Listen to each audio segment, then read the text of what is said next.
Labis ang hinagpis ng ina ng isa sa mga student athlete na nalunod sa dagat sa gitna ng team building activity sa Aurora. Marami raw siyang tanong kaugnay sa nangyari sa kanyang anak na nagsimula pa lang na maabot ang pangarap. Live mula sa Quezon City, nasa frontline ng balitang yan, si Mon Gualvez. Mon, ano pa ang mga hinaing ng nanay ng nasawing atleta? Alam mo, Cheryl, nakakadurog ng puso nang dumating dito sa Maynila galing Agusan del Sur ang pamilya ng isa sa dalawang nasawing basketball players matapos malunod. Hindi raw kasi nila alam kung anong klaseng training ang pinagdaanan ng anak na tumapos sa matayog na pangarap ng basketballista. Mugto na ang mata dahil sa walang tigil na pag-iyak si Rovelyn Baterbonia na bumiyahe pa mula Agusan del Sur pa Maynila. Siya ang nanay ng 19 anyos na basketball player na si Rene Clerk Baterbonia na kasama sa dalawang nasawi sa team building activity ng Ateneo Men's Basketball Team sa Dipakulaw, Aurora. Git ni Nanay Rovelyn, hindi raw niya alam kung anong klaseng training ang ipinaalam ng incoming first-year college student na anak. Kung sinabi pa lang nila, matanong ko na sa anak ko, kaya mo ba yun? Para madesisyonan namin. Hindi ko alam, ba't ganun ang nangyari?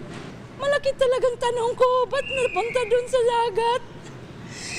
Kasi basketball naman yung anak ko, hindi naman swimming. Masakit. Sobrang support ko mula bata hanggang ngayon. Tapos ginanon lang nila. Sa video na ito na kumalat sa social media, kitang nayakap pa ni Rovelyn si Rene Clerk sa huling pagkakataon bago ito lumipad pa Maynila. Kwento ni Nanay Rovelyn, pumayag pa raw siya sa anak nang magpaalam na ilang araw mawawala para sa training.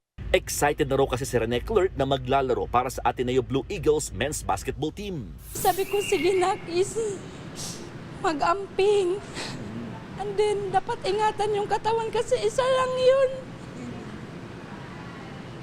Kasi akala ko training lang na nga, hindi military training, ano ba yun? Kasi kung alam ko lang na may training sila na ganyan, ma'am, kahit mahirap kami, hindi ko yun ipapahamak yung anak ko. Ang masaklap, huling ipinangako pa raw ni Rene Clerk sa kanyang ina na iaahon sa kahirapan ng pamilya. Ay, ma'am, sakit. Pangarap niya ng mga anak ko. Mahirap kami pero sinusuportan ko talagang mga anak ko para makapag-aral, makapagtapos. Kasi dyan namin hinuhugot sa mga talent nila yung paghihirap namin. Sa ngayon, marami pa raw tanong ang pamilya ni Rene Clerk lalo't hindi raw kasi kumpleto ang mga impormasyong ipinararating sa kanila. Kahit isang picture wala silang send sa akin. Wala naman silang sabi, ma'am, ito na yung anak mo, nakukuha na namin sa dagat. Tapos, dadali na namin ito sa Maynila. Wala talaga. Wala silang sinasabi sa akin. Tapos, biniyahin nila yung anak ko. Hindi man lang nila binihisan, walang damit, yung shirt basa. Tapos, wala pang staff na sumasama sa yung nagsundo sa kanila na kulinarya yun. Kaya kung si Nanay Rovelyn daw ang tatanungin, tila may naging pagkukulang sa insidente. Sa tingin niyo po ba may foul play po ma'am dito? Talaga. Kasi yung anak ko daming pasa. Ba't sana ba galing yung pasa? Bakit ba ganyan? Ang dami nila doon tapos walang nag-rescue. Ba't nila pinapalangoy la? Yung anak ko na may 20 kilos yung nabigat. Pero sa inisyal na pag-iimbestiga ng Aurora Police, wala raw foul play na nangyari. Base po sa ating nakuhang salaysay ng mga kasama niya ay ito pong insidente nito ay talaga pong purely accident. So natural accident po yung pangyayari. Hindi po talaga inaasahan. Dagdag pa ng mga pulis, hindi raw itong unang beses na nagsagawa ng kaparehong aktibidad ang basketball team sa isang private resort sa bayan. Meron din daw lifeguard na naka-duty sa lugar pero nagkataong hindi na nakayanan ng dalawang biktima ang malakas na alon. Meron po sila activity na kung saan lumalakad po yung mga players natin sa sa dagat, sa may tabing dagat, ang mga nasa hanggang kita po yung lalim ng tubig. At bigla na lang po silang napunta sa malalim na parte. Bigla silang tinangay ng current papunta po sa mas malalim na lugar ng dagat. Bukod kay Batterbonia, nasawi rin ng second-year college student na si Divine Adili na isang Nigerian national. Sa isang pahayag, kinumpirma ng Ateneo de Manila University ang pagkasawi ng dalawa nilang student athletes matapos malunod. Bukod sa pakikiramay, nakatakda rin daw magpaabot ng tulong ang universidad hindi lang sa mga naulila ng dalawang biktima kundi pati na rin sa mga teammates at iba pang naapektuhan ng trahedya. Ang Philippine Sports Commission naman nakatakda raw magtatag ng Sports Stakeholders Panel bilang pakikipagtulungan sa ginagawang investigasyon. Layon doon itong malinawan ng mga umiiral na polisiya patungkol sa mga ginagawang training o practices habang sinisiguro pa rin ang kaligtasan ng mga atleta.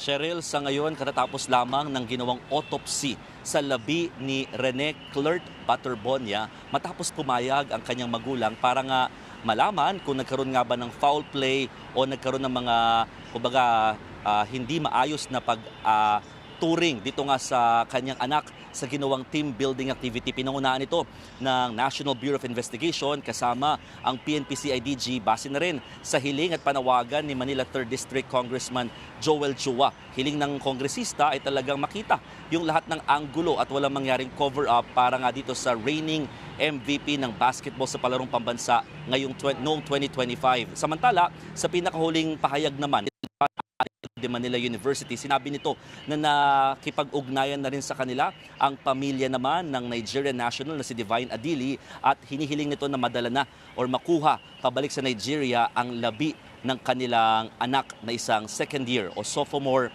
college student. Cheryl. Maraming salamat, Mon Gualvez. Mga kapatid, Cheryl Cosing po. Maging maalam at may pakialam sa mga napapanahong issue at headlines. Mag-follow at mag-subscribe na sa social media pages ng News 5.